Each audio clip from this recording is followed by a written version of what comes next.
va aynan shuning sababli odamlarda allergiya, bronx kasalliklari, o'pka kasalliklari, jigar, boshqa yurak kasalliklari yuzaga keladi va eng yomoni hammamiz qo'rqadigan rak kasalligi olib keladi. Kimdir qurilish qilish kerak, kimdir vakolati bor, aralashma deyishadi.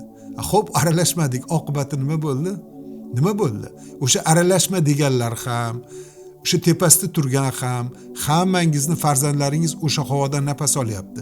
Agar Xudo ko'rsatmasa ertaga bittasini, o'sha bittangizning bolasi shu kasal bo'ladigan bo'lsa, meni gaplarimni eslang. Noto'g'ri qilma, xato qilma deb vijdoningiz qiynalsin bu narsadan. Chunki bu aslida xiyonatkorlik mana shu bo'ladi. Vataniga nisbatan, xalqiga nisbatan pul uchun, qanaqadir amal uchun havoni rasvo qilib tashlash bu xiyonat. Albatta prezidentga ham xiyonat. Chunki prezident aytganini teskarisini qilyapsizlar. Har xil bahonalar topib turib teskarisini qilyapsizlar.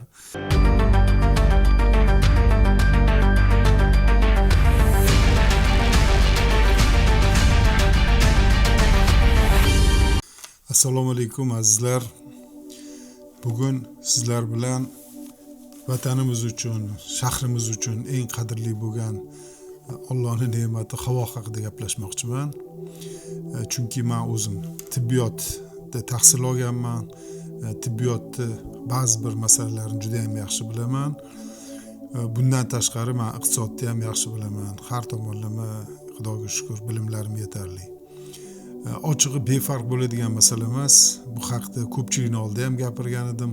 Qo'rqmayman, chunki bu juda ham vatanimiz uchun, xalqimiz uchun muhim masala. Lekin afsus, ba'zi bir amaldorlar, lavozimdorlar bunga mutlaqo bee'tibor. Buni umuman tushunmayman, chunki vatan hammamizniki, davlat hammamizniki. Nima uchun har bitta insonga zararli bo'lgan masalaga davlat lavozimida siz bilan mani hisobimizdan byudjetdan oylik oladigan odamlar o'zining ishiga mas'uliyatsizlik bilan qarashadi. Shuning uchun buni muhokama qilib hammamiz bu narsa haqida gapirganimiz albatta foyda berdi. Chunki kuni kecha bilasizlar, prezidentimiz bunga e'tibor berdilar va ekologiya vazirligini qo'mitaga aylantirib, uni rahbarini o'zlariga bevosita bo'ysunadigan bir lavozim berdilar, vakolat berdilar. Hattoki o'sha ekologiya xodimlariga politsiya, ya'ni ichki ishlar kabi vakolatlar berildi. Hatto ularga elektroshoker yoki rezinka o'qlar bilan o'qlangan qurollar ham berildi. Ha, albatta bunaqa yondashuv shart. Chunki davlatning qoidasi, davlatning qonuniga tupurib qo'yib, o'zini buyrug'ini qildiradigan lavozimdorlar ko'payib ketdi. Men tushunmayman. Prezidentimiz yashil makon deyaptilar, ekologiyani saqlaymiz deyaptilar. Shu ekologiya vazirligining tuzilishini o'zi ham buni bir ko'rinishi desak. Lekin lavozimdorlar o'zini vakolatlaridan kelib chiqib, xohlagan ishni qilyapti. Endi buni chuqur, albatta buni ildizlari bor.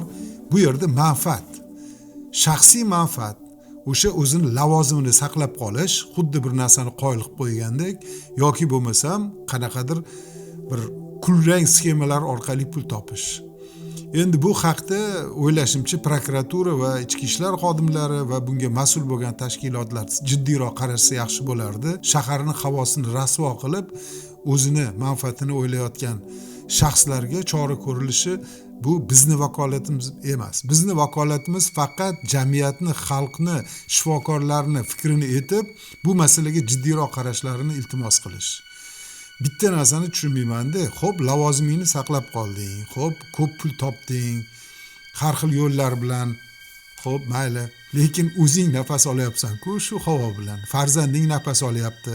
Ertaga farzanding, xotining, onang, nabirang rak kasali bilan kasallanganda sen bunga mas'ul emasman deb o'ylaysanmi? Yo'q, mas'ulsan. Men nazarda tutayotganim shu o'zini vazifasiga, lavozimiga panja ostiga qarayotgan lavozimdorlarni nazarda tutyapman. Shu shahrimizni ko'kalamzorlashtirilgan hududlarini, yerlarini qurilishlarga berib yuborganlarga aytyapman. Qurilish qilaman deb, pul qilaman deb o'zini, ona vatanini ifloslantirayotgan tadbirkorlarga aytyapman. Va shu bilan birgalikda tirikchilik qilaman, bola chaqa boqaman deb gazni o'rniga har xil bo'mag'ur narsalarni yoqib shaharni iflos qilayotganlarga aytyapman. Bu so'zlarni mashinam eski bo'lsa ham bola chaqa boqishim kerak degan mashinani orqasidan tutunib chiqarayotganlarga aytyapman. Bola chaqa boqish boshqalarni zaharlashga asos bo'la olmaydi. Chunki bizni ham yashagiz kelyapti.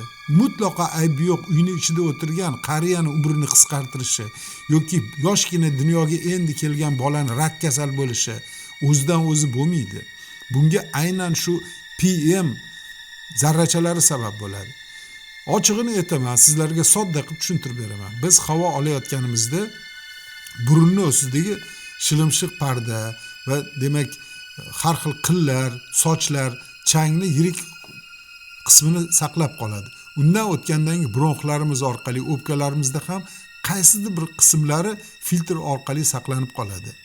U yerda bronxlarimizda kiprikka o'xshagan, qimillab turadigan, xilpirab turadigan hujayralar bor. Ana o'shalar ham saqlab qoladi. Lekin afsuski bugungi kunda chiqarilayotgan tutundagi zarrachalar shu qadar kichikki, ular bevosita burundan, o'pkadan, to'g'ridan to'g'ri qonga o'tib, har bitta organlarimizga borib o'tiradi va qaytib chiqib ketmaydi.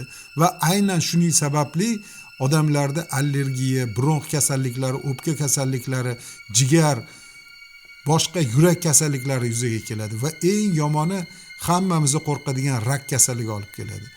Bilasizlarmi azizlar? Rak kasalini nimagadir odamlar men bo'lmayman deb o'ylashadi. Kimdir bo'ladigan bo'lsa, bir attang deb achinib qo'yadi. Lekin har bir insonda rak kasal bo'lish ehtimoli yuqori. Chunki insonlarning umri cho'zilib boryapti. Oldin arzimagan shamollashdan, yuqumli kasallikdan o'lib ketayotgan bo'lsa, hozir odamlar dori, davo, har xil yo'llari o'ylab topilgani, tibbiyot rivojlangani sababli ko'proq qarib o'lyapti. Va qarigan vaqtda ko'p odamlar faqat va faqat yurak va qon tomir kasalliklari va qolgan qismi onkologiya kasalliklaridan o'lib boradi. Va aynan shu onkologiya sabablariga shu havoni rasvo bo'lib ifloslanish sabab bo'lyapti. Va albatta suvni ham ifloslanishi. Lekin suvdan ko'ra har holda uni filtrlab ichish imkoniyatimiz bor. Pulimizga toza suvni sotib olib ichish imkoniyatimiz bor. Lekin havoni nima qilamiz? Uyga filtrlar o'rnatyapsizlar. Nima? Oyna orqali havo kirmaydi deb o'ylaysizlar. 50 baravar oshib ketibdi. Odamlarga sog'lig'iga zarar qilmaydigan normani Jahon salomatlik tashkiloti belgilangan normadan 50 baravar oshib ketibdi. Pokiston, Hindiston va men borganman, bevosita Delhi shahriga yoki Islomobod shahriga borganman. O'z ko'zlarim bilan ko'rganman. Darhaqiqat 3 yil, 4 yil oldin borganimda havoda ko'rinmasdi. Ko'p qavatli uylardan birinchisidan ikkinchisi ko'rinmasdi. Voy, naqadar bunchalik iflos ekan. Mayli, bir hafta yashab bu yerdan ketaman degan fikr bo'lgan edi. Hozir qayerga ketaman? Meni vatanim Toshkent-ku. Sizlarning ham vataningiz Toshkent-ku. Nafaqat Toshkent, Farg'onada va boshqa shaharlarda ham shunaqa ahvolga duch kelyapmiz. Shuning uchun azizlar, men o'ylashimcha jamoatchilik fikrini shakllantirish, bizni bu haqda bilishimizni bildirish uchun bu fikrlarni bildiryapman. Va sizlar ham bilinglar.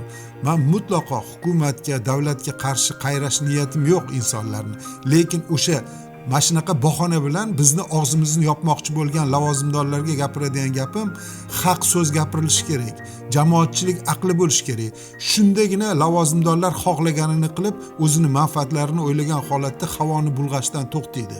Har bitta gapiriladigan gapga ilmiy asos kerak. Shundagina ba'zi bir o'zini himoya qilmoqchi bo'lgan, o'zini manfaati uchun boshqalarni dushmanga aylantirayotgan odamlarni fikrlariga asos keltirib turib, ularni yolg'onchiligini ma'lum qilishimiz mumkin. Men endi sizlarga aytishim mumkin. Nima uchun biz O'zbekistonning xalqi, Toshkentning shahari nimaga toza havo bilan nafas ola olmaymiz? 10 yil davomida bugungi havo sifatiga qanaqa kelib qoldik o'zi aslida? Mashinada 15 daqiqa yursangiz umuman nafas olib bo'lmay qolyapti. Oynani ochib yurish meni yoshligimdan mashina haydagandek eng bir rohatlanadigan jihat edi. Chunki qishda oynani yopib pechka yoqib yurasiz yoki bo'lmasam yozda juda ham issiq bo'lgani uchun konditsioner yoqib yurasiz. Lekin bahor bilan kuz vaqtida bemalol oynani ochib, benzinni bemalol ekonom qilib maza qilib yuriladigan davr bo'lar edi. Qani o'sha davr? Nimaga bunaqa darajaga tushib qoldik degan savollarga javob juda ham murakkab. Har bitta rasmiy ma'lumot bugungi kunda yo'q. Ba'zi payt juda ham mana bunaqa havo ifloslanib ketib qolganda ba'zilarida chiqib ba'zi bir gaplarni gapirib qo'yishadi. Bu meni taxminlarim emas. Bu turli manbalar ekologiya haqida shaharda asosidagi katta tahlillarni natijasida bu fikrlarga kelyapman. Ayrimlar e'tibor bermaydigan jihatlarni aytaman. Mana hozirgi paytda issiqxonalarda tirikchilik qilamiz deyishyapti. Mayli, tirikchilik qilishsin. O'zimizga o'sha meva-chevalarni yetkazib berishadi. Lekin ularga gaz berish haqida hurmatli prezidentimiz aytgan edilar. Nimaga gaz berilmayapti? Nimaga hozirgacha eski shinalarni yoqib, mazutlarni yoqib o'tirishibdi? Bu yerda tushunmayapman. Kimmi bu mas'uliyatda? O'sha gaz bermaslik. O'zbekistonda kimmi aytgani qilinadi? Yo bu yerda boshqa masala bormi? O'sha gazni berish uchun balkim qanaqadir mexanizmlar bordir. Har xil mexanizmlar. Men hozir ularga agar gapiradigan bo'lsam, meni tuhmatchi deb yana chora ko'rishlari mumkin. Lekin nima haqqinglar bor prezidentimiz aytganlarini qilmasligiga? Bu yerda nafaqat prezident aytganini qilmayapsizlar, balki butun O'zbekistonni markazi bo'lgan, poytaxti bo'lgan Toshkent shahridagi odamlarning zaharlanishiga sabab bo'lyapsizlar. Kimdir aytish kerakmi bu narsani? Men shunga irodam yetib aytyapman. Buni oqibatlari ham bo'lishi mumkin. Ertaga menga qanaqadir e'tirozlar, bosimlar bo'lishi ham mumkin. Buni men hozirdan bilaman. Lekin menga farzandlarimni, nabiralarimni, atrofimdagi do'stlar, qarindoshlar, umuman vatandoshlarimizni hayoti, sog'lig'i meni qanaqadir nimadandir mahrum bo'lishimdan ko'ra muhimroq. Shuning uchun bu mas'uliyatsizlikni men kechira olmayman. Men hozir ancha ma'lumotlar to'pladim. Shu havo ifloslanishini 7 yil, 8 yil davomida bo'layotgan jarayonlarni, sabablarini o'rganib chiqdim.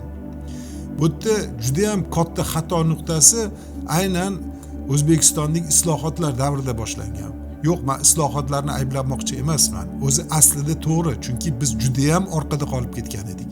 Jahon davlatlaridan hayot darajasi masalasida va boshqa masalalarda orqada edik. Albatta islohotlar qilish kerak edi. Sanoatni rivojlantirish kerak, qishloq xo'jaligini rivojlantirish kerak edi. Lekin bu yerda shaharni, aynan Toshkent shaharini bosh rejasiz qurilishlar boshlanganini aytaman. Hech qanaqa ekspertizasiz o'zi shundoq ham tiqilib yotgan Toshkentning orasiga joylarni topib, uni sotib qurilish boshladi. Har bitta joyda shamol esadi. Roza vetrov deyishadi. Ya'ni xuddi bir gulga o'xshagan har tomondan shamollar kirib turib chiqib ketadigan yo'l bo'lishi kerak. Lekin shamol bo'ladigan joyga shartta uy qurgandan keyin albatta shamol aylanmaydi. Ko'p qavatli imoratlarni mutlaqo rejasiz, hattoki o'zimning faoliyatim jarayonida Chilonzor, Uchtepa hududlarida bolalar o'ynaydigan o'yingohlargacha qurib tashlashdi. Mashinalar turadigan joylargacha qurib tashlashdi. 8 ta Toshkent shahrida avtoturargoh, ko'p qavatli avtoturargohlarni quraman deb va'da berib turib, uni o'rniga biznes sentrlar qurib olishibdi. Men iqtisod nuqtai nazaridan gapiraman. Xo'p, biznes sentr qurdingiz, o'zini hurmat qiladigan bir inson bordi, o'sha yerda o'zini mashinasini qo'yishga joy bo'lmagandan keyin nima qiladi u yerga borib? Masalan, men bormayman. Chunki vaqtim yetishmaydi. Mashinamni bir joyga qo'yib kelib, agar bitta imkoniyat bo'ladigan bo'lsa boraman, bo'lmasa bormayman. Chunki menga vaqtim tig'iz, vaqtim yetishmaydi. Lekin buni tushunmagan, amaldan pul topgan, biznes nimaligini bilmaydigan ba'zi bir insonlar 7 ta ko'p qavatli joyi quraman dedi, lekin birortasi ishga tushgani yo'q. Meni eshitib turgan bo'lsanglar ham kerak. Lekin meni gapim haqli. Qani o'sha avtoturargohlar? Qani o'sha joylar? Xuddi shu tariqa boshqa joylarga ham hamma yoqqa imoratlar qurib tashaldi. Xo'p, bu imoratlar qurilgandan keyin xuddi o'sha imoratda yashaydigan odamlar ham mashina haydaydimi? Ular ham elektrdan, tokdan, issiqlikdan foydalanish kerakmi? Albatta zichlashgandan keyin u yerdan ko'proq gaz yoqilish kerak yoki ko'mir yoqilish kerak, albatta iflos bo'ladi. Nahotki shu narsani oldindan tushunish qiyin. Katta lavozimlarda o'tirgan odamlar, vazirlar, vazir uzarolar, hokimlar nahotki shu narsani tushunmadinglar. Buning uchun Einstein bo'lish shart bo'lmasa kerak. Endi mana oqibati. Endi ikkinchi omil. Birinchi omilni demak sanaganimiz noto'g'ri qurilishlar qurib tashalgani va aynan shu qurilishlar sababli daraxtlarni kesilgani. O'zi bu jarayon hammamizga biladigan mustaqillik maydonimizdagi daraxtlarni dumaloq joydagi kesilishdan boshlangan. Nima mantiq bilan 100 yillik chinorlarni kesib tashlab, o'rniga kichkina archalar ekilgan. Haligacha javob yo'q bunga. Haligacha javob yo'q. Mas'ul, men bilaman bu ishni kim qilganligini. Lekin o'sha odamlar haligacha javob bergani yo'q. Ana shundan boshlanib ketdi bu yog'iga. Lekin prezidentimiz yashil hudud dedilar, moratoriy e'lon qildilar, daraxtlarni kesmanglar dedilar. Lekin xohlagani kelib kesyapti. Bitta agar tegiga yetaman desangiz, kimnidir orqasidagi kimdir inson bor. Kimdir qurilish kerak, kimdir qurilish qilish kerak, kimdir vakolati bor, aralashma deyshadi. Xo'p, aralashmadik, oqibati nima bo'ldi? Nima bo'ldi? O'sha aralashma deganlar ham, o'sha tepasida turgan ham, hammangizni farzandlaringiz o'sha havodan nafas olyapti. Agar Xudo ko'rsatmasin, ertaga bittasini, o'sha bittangizning bolasi shu kasal bo'ladigan bo'lsa, meni gaplarimni eslang. Noto'g'ri qilma, xato qilman deb vijdoningiz qiynalsin bu narsadan. Chunki bu aslida xiyonatkorlik mana shu bo'ladi. Vataniga nisbatan, xalqiga nisbatan pul uchun, qanaqadir amal uchun havoni rasvo qilib tashlash bu xiyonat. Albatta prezidentga ham xiyonat. Chunki prezidentning aytganini teskarisini qilyapsizlar. Har xil bahonalar topib turib teskarisini qilyapsizlar. Endi buni kimdir gapirish kerakmi? Shuning uchun haddim sig'ib gapiryapman, haqqim bor. Chunki men millat uchun, xalq uchun, davlat uchun jon kuydirib gapiryapman. Ben bemalol olib hamma narsamni yig'ishtirib o'zimni dala hovlimga borib yashashim mumkin. Lekin bolalarimchi, atrofimdagilarchi? Endi aslida men ta'kidlaganimdek, betartib qurilishlar sababli tog' etagidagi joyda joylashganimizni havo harakatining fizikasiga mutlaqo e'tibor berishmagan. Toshkentda tarixan shimoliy sharqdan tog' shamollari bilan esib turib tozalanib turardi. Tunda ular tog'lardan tushib tutunni tozalar edi. Ammo 2018-yildan boshlab shimoliy sharqda va markazda xatik tarzda 12-16 qavatli binolar ketma-ket qurib tashlandi. Hech bo'lmasa bir qator qurilsa ham mayli edi. Xohlagan tarzda qilyapti. Qurilish vazirligi qayerga qaragan bu masalada? Nahotki shu narsani tushunish uchun men oddiygina internetdan bilgan ma'lumotlarni bilmasmi deylar. Beton davonlardan qanaqa qilib shamol o'tadi? Insolyatsiya degan tushuncha bor. Quyosh tushishi kerak bo'lgan narsa. O'sha daraxtlar o'sishi uchun, domlarni, o'sha uylarning orasida daraxtlar o'sishi uchun quyosh tushishi kerak. Zich qilib qurib tashladik. Birdaniga o'zgarib ketdi hammasi. Jahonda o'zgarmagan bizdagi tartib tamoyillar, qoidalar o'zgarib ketdi. 2022-yilda, 23-yilda energiya krizisi sababli sanoat issiqxonalar hammasi ko'mir bilan mazutga o'tkazildi. Ko'zimiz bilan ko'rib turibmiz-ku chiqayotgan tutunlarni. O'sha tutunlar qayoqqadir ketmasdan Toshkentga o'tiryapti. Teslani ko'mirga o'tkazishga majbur bo'lindi. Atrofda minglab gektar 150 dan oshiq Toshkentning atrofida issiqxonalar bor ekan. Ular ham gazdan uzildi va yana o'sha ko'mirga, mazutga, kishi bilmas holatda eski shinalarga o'tkazildi. Shuning uchun Toshkentni butun hamma hududi tutun bilan o'raldi. Yonish hidi 21:00 taxminan shu kechki payt sovuq tushgandan boshlab seziladi. Avtomobillarni nazoratsiz ko'payib ketgani, texosmotrlarni palaparchish qilinayotgani, 80 benzini yoqilayotganlari ham sabab bo'ldi. Mashinalarda ham ko'rib turibmiz. Bu yerda mashinalarda katalizator degan tushuncha bor. Glushitli teyda qimmatgina turadigan detal. Ular albatta 80 benzin, sifatsiz benzin yoqilgandan keyin darhol ishdan chiqadi. Hammani ham $500 yoki $1000 shaqillatib qo'yish imkoniyati yo'q. Ustalarimizni ustomonlik qilib uni olib tashlab ishlatishni o'rganib olishgan. U katalizator chala yongan, demak, yonmay qolgan jihatlarni kuydirib, keyin toza qilib chiqarardi. Katalizatorsiz yurdi. Qani qachon kim nazorat qildi o'sha katalizatorsiz yurgan mashinalarni? Balkim sizlar ham kimdir mana shu eshitayotganlarning ichida o'sha katalizatorni oldirib tashlaganlar bordir. Kim nimani o'ylayapsizlar? Yoki mashinani orqasidan tutunni chiqarib, "Meni pulim yo'q, tirikchilik qilaman" deb yurganlar ham bordir. Tirikchilik bunaqa bo'lmaydi-da, birovni sihat salomatligining hisobiga bo'lmaydi-ku. Siz ko'zingizni oldiga keltiring, qo'lingizda bir tikonni olib, nilani olib hammaga tiqib yuribsiz-ku axir. Undan ko'ra boshqa ish qiling. Svarshiklik qiling, santexniklik qiling. Agar bilimingiz bo'lmasa yoki borib talab qiling, menga ish topib berlaring deng. Faqat endi shu taksi qilaman deb shu tutatib yurish shart emas-ku axir. Yoki mashina oling, yangi mashina, eski mashinani o'rniga. Men aholini, jamiyatni bo'yniga burmoqchi emasman bu yerda bo'layotgan jarayon, lekin hozirgi paytda tengma-teng aybdor bo'lyapti. O'sha parnik ishlatayotganlar ham, tadbirkorlar ham, o'sha havoni bulg'atayotgan tirikchilikni bahonasida va albatta lavozimdorlar ham. Bu gaplarim ko'pchiligiga yoqmasligi aniq, lekin kimdir gapirish kerakmi buni masalani? Daraxtlarni-chi, daraxtlarni kesilish masalasidachi. Ko'p men sezaman, nazorat qilaman, kuzataman, Facebook sahifalarida faqat ruslar o'sha daraxt kesilishiga e'tiroz bildiradi. Bizachi? Biz nimaga e'tibor bermaymiz? Biz mas'ul emasmizmi? Yoki bo'lmasam daraxtlarni har yili ekishadi. Birortasini ko'karganini ko'rdinglarmi? O'sha ekib ketilgan, ayu xannos solib hammaga reklama qilib O'zbekiston 24 da ko'rsatilayotgan daraxtlarni ko'karganini ko'rdingizmi? Yoki birorta o'sha amaldor yoki bo'lmasam katta odamlar kelib o'sha daraxt ekandan keyin ertasiga kelib bitta baklashkada olib kelib sug'organini ko'rdinglarmi? Qachongacha bu ko'zbo'yamachilik qilasizlar? Qachongacha bir-birimizni aldaymiz? Yo bo'ldi, shuni qildik deb hisobot topshirib hayot tamommi?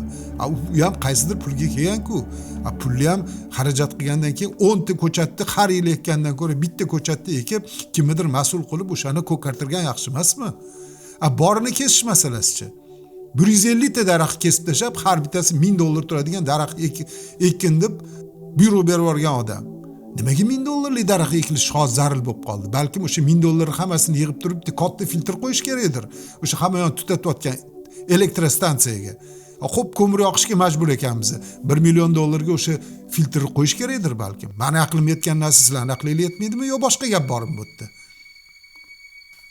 Endi bu bo'layotgan jarayonlarga rasmiylarning ham javobi bor. O'zgidromet rahbari Sherzod Habibullayev Toshkentdagi havo sifatini buzilishini sabablarini tushuntirishga harakat qildi. Uning so'zlariga qaraganda, so'nggi kunlarda Toshkent va mamlakatning bir qator shaharlarida havo sifatidagi xavotirli vaziyat tabiiy omillar to'plami sabab bo'lgan. Har biri o'z roliga ega. Uning ma'lumotlariga qaraganda vaziyat 24-noyabrdan keyingina yaxshilanadi deb aytildi. Keyin afsuski bu o'zgarib noyabr oxirigacha o'zgarmaydi. Noyabr oxirida yaxshi bo'ladi degan yana bir yangi xabar berildi.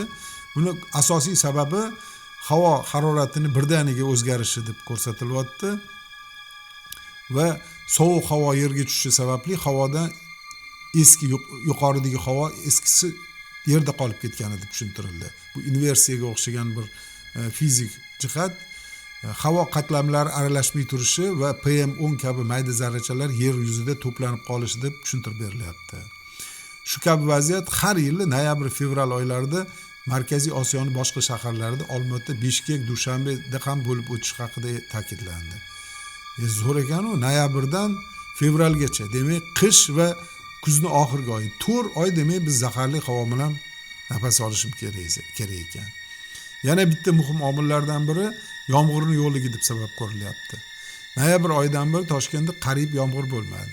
Uning miqdori iqlim normasidan ancha past va havoning tabiiy yuvilishi oldi va barcha mayda chang va tutun zarrachalar uzoq vaqt davomida saqlanib qolishiga sabab bo'lishini tushuntiryapti va uchinchi omil mintaqaning iqlim xususiyatlari bilan bog'liqligi. Ya'ni O'zbekiston quruq hudud, ya'ni yarim quruq iqlim zonasiga joylashganligi va BMTning ekspertlarining baholashicha bu yerda qurg'oqchilik jarayonlari tez rivojlanib borishi haqida gapirilgan.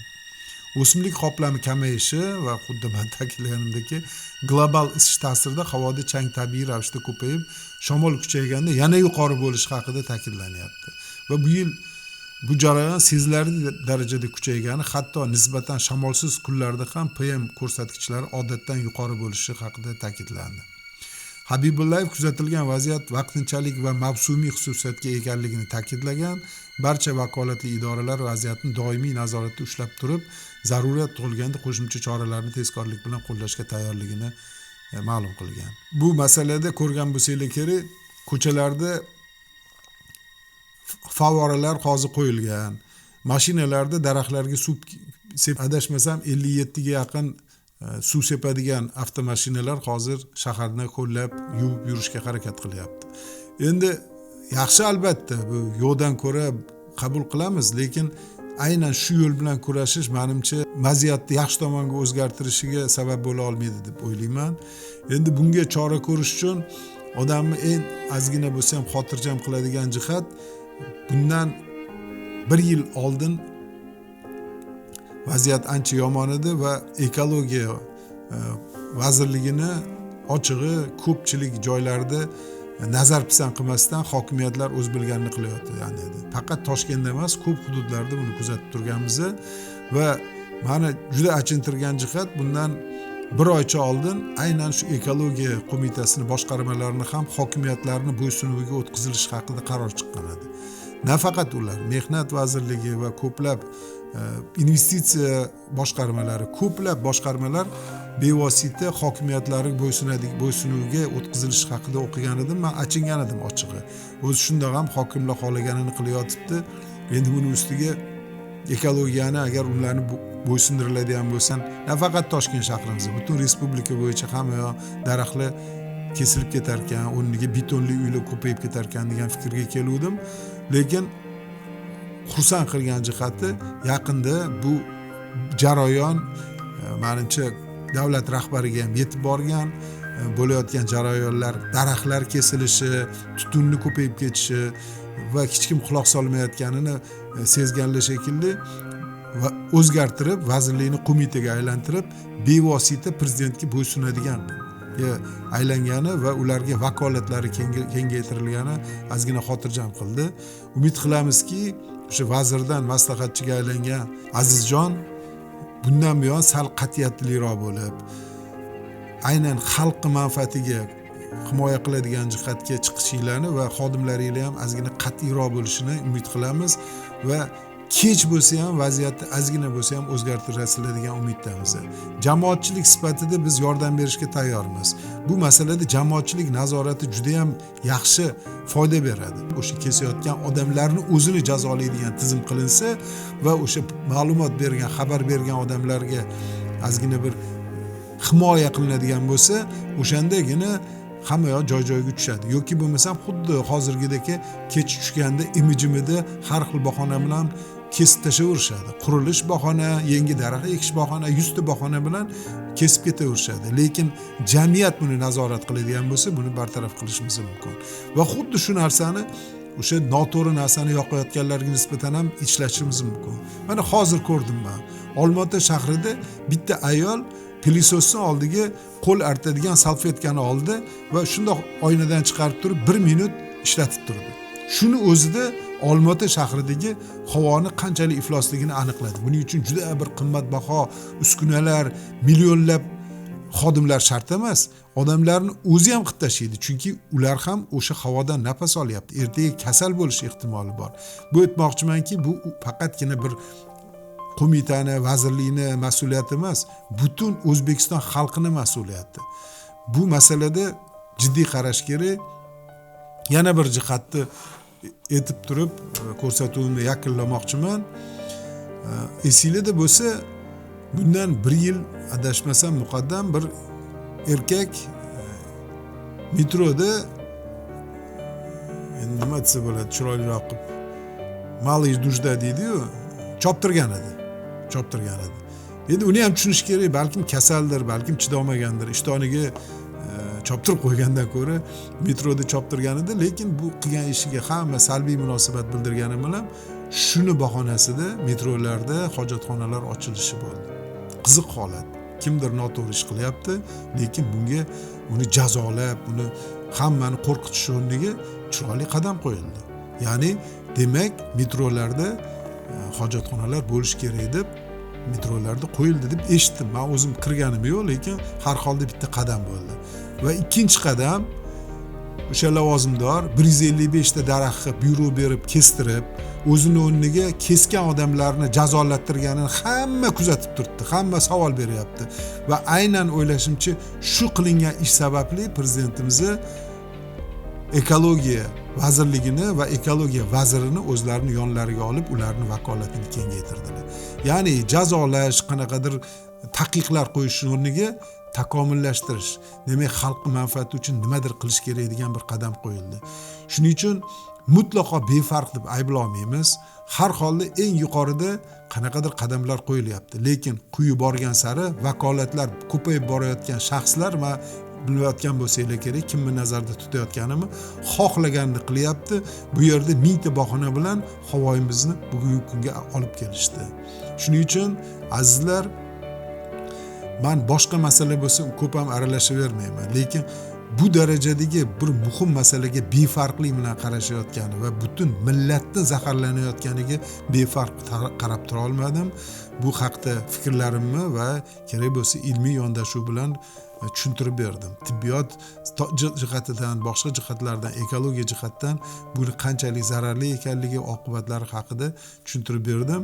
Yana ta'kidlaymanki, bu yerda hukumatni ayblash niyatim yo'q, lekin hukumat tizimidagi lavozimdorlarni, aynan shu ekologiyaga mas'ul, shahar infrastrukturasiga mas'ul bo'lgan va mashinalar va boshqalarga mas'ul bo'lgan tashkilotni xodimlariga, rahbarlariga yana ta'kidlaymanki, azizlar, to'g'ri tushuninglar, hurmatli amaldorlar, lavozimdorlar, sal mas'uliyatni oshiringlar. Chunki bu dunyoda jazoinglarni olmaydigan bo'lsanglar ham, narigi dunyoda jazoinglarni olasizlar. U yerda hech qanaqa hisobotlar, bahonalar o'tmaydi. Chunki siz agar mas'uliyatsiz bilan qaraydigan bo'lsangiz, millat zaharlanyapti. Azizlar, shu kabi muammolarni ba'zida faqat ilmiy yoki tarixiy yoki siyosiy chiqishlarimdan orasida chiqib turaman. Shuning uchun bunga befarq bo'lmanglar. Fikrlaringlar bo'lsa yozinglar va albatta obuna bo'linglar. Chunki bunaqa qat'iy gaplarni hamma ham gapiravermaydi. Men dardimni sizlar bilan bo'lishimdan maqsad jamiyatni ko'zini ochish, jamiyatni saviyasini oshirish va davlatimizni to'g'ri yo'ldan ketib takomillashishni niyat qilganman. Shuning uchun obuna bo'linglar, ko'ringlar, kuzatinglar, xohlasanglar like bosinglar, lekin asosiysi fikrlaringlarni albatta bildiringlar. Sog' salomat bo'linglar.